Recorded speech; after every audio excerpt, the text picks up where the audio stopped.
Hey guys, how's it going? Back at you again with another review, hopefully one of the last from the Toronto International Film Festival, and I wanted to talk about this movie that just hit Netflix last weekend, and that, of course, is Left-Handed Girl, directed by Shih-Ching Tsou, starring Janelle Tsai, Shih-Yuan Ma, and Nina Ye, and this follows a family of 3 women living in Taipei and kind of like their day-to-day struggles with how these 3 have to support themselves and come together and all the shenanigans that ensue along the way, especially with the little girl.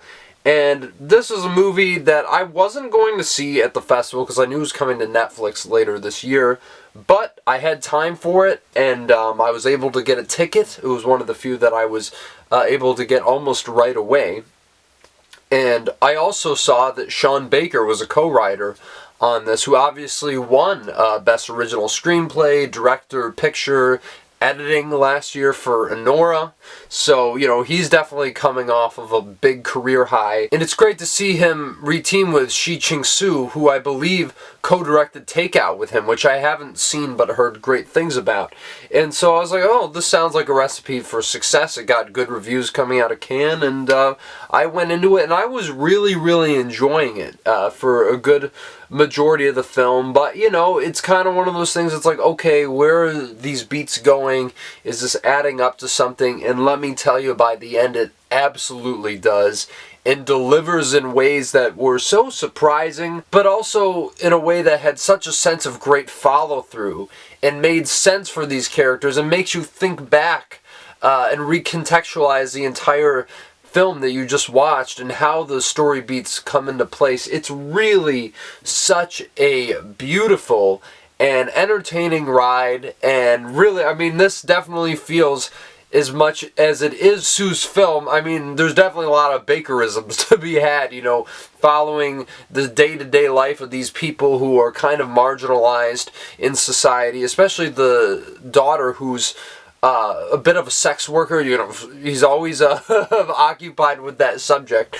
So it makes sense, definitely, that he had a lot of input in this film. He's also the editor on this movie as well. So it quintessentially is the perfect storm between the two of them, because you have the strong Sean Baker sensibilities, but also, the specific cultural identity that the story requires from Tsou. And I think that all of those elements and the primary cast anchoring this film is what really brings it all together. I thought Janelle Tsai as the matriarch of this family was really a compelling figure, and seeing what she has to go through day to day, it's really a lot to kind of keep up with, and you really empathize and relate to her struggle as this single mother trying to raise these 2 kids. And then, of course, you have Nina Ye is the little girl, Yi Ying, who is just so adorable. My goodness, every time she opened her mouth, I felt like my heart was melting, because everything she said was so wholesome and so innocent. And I love how that innocence kind of feeds into the sort of devious nature of her character, which isn't to say that she's a bad girl or whatever, but she's so swayed by what people tell her that she ends up making some very misguided decisions that really have quite a profound effect on the narrative in ways that I wasn't expecting, but were somehow extremely funny at the same time, but also really heartwarming, because you see that she kind of has to learn about what she's doing and why that's wrong. And it's really beautiful the way that these characters kind of come together in ways that are so three-dimensional and fleshed out, because on the surface you see, the disobedient daughter, the mother trying to, keep everything together, and this little girl who you're trying to protect and keep out of trouble. It seems like we've seen this before, but it feels so genuine and authentic, and I think that's the one thing that these 2 filmmakers are able to always convey in their movies, is that sense of authenticity in time and place, and the sense of these people. And I absolutely love how it comes together in ways that you would not expect, but in ways that feel real. And I think that's probably the biggest compliment I can give Left-Handed Girl. But that's without me even talking about the incredible performance from Shih-Yuan Ma, who I think is truly the standout of this movie. She is absolutely electric.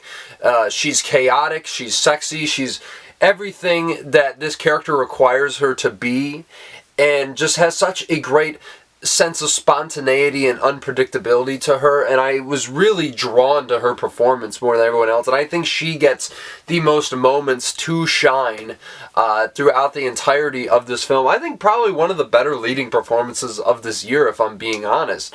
I really do think that she should be getting at least like maybe a critics nomination somewhere, because she is that terrific in this film. And I think, like I said, their dynamic really completes the whole package here. And I also love how, being in the position that they're in, you get to see how other people relate to them. You know, some of their bosses or significant others for that matter, and also their family. And it's kind of interesting to see how even within a family that's blood related, you get to see those very obvious shades of classism. And that was something that probably surprised me the most about this movie and really resonated. And I also love how the grandma in this movie, she's hysterical, by the way, in such a unbelievably complex and complicated and another chaotic character, but it's so interesting how all of these come together. It feels so fleshed out and complete in ways that I really was not anticipating, but I should have known because of the people who were involved in this film. And the way that the chaos kind of boils up to the surface near the end of the movie, I was just like, like, it was really, really stress and cringe-inducing in all the best ways imaginable. And I'll just leave it at that, because I think that Left-Handed Girl is one of those hidden gems, really. Even though it's from an Academy Award-winning filmmaker and writer in some sense, I really think that Tsou and Baker's film is something that must be seen and appreciated, and it really is an enjoyable ride. It's not too long, it's just under 2 hours, but you get a full sense of scope and family, and it's just a beautiful and touching story that's often funny and all the ways that you'd hope a movie like this to be. So I'm going to give Left-Handed Girl an 8.5 out of 10. I will say, like I said before, it does take a while to kind of, like, you know, click into place and for you to understand where the story is going. And there's a couple beats that I don't think necessarily tie into the narrative as well as they could have. But I do think that this is a really great movie that everybody should check out on Netflix if this sounds like it is up your alley. So please let me know if you saw Left-Handed Girl down in the comments below and what you thought about it. Is this the hidden gem of the year? Even though it has some visibility, I don't know. I really think that not enough people are talking about this movie. It's Taiwan's submission to international feature at the Oscars. I don't really think it's going to get in, but I do think that is noteworthy nonetheless in regards to the strength of this film. And please smash the like button if you want to see more movie reviews like this. We got a few coming out very soon. I think the next one I'm going to be getting to is Jay Kelly, the latest from Noah Baumbach. Really excited to talk about that movie in depth with you guys. And once again, thanks for tuning in, and I will get that up for you very soon. So take it easy until then.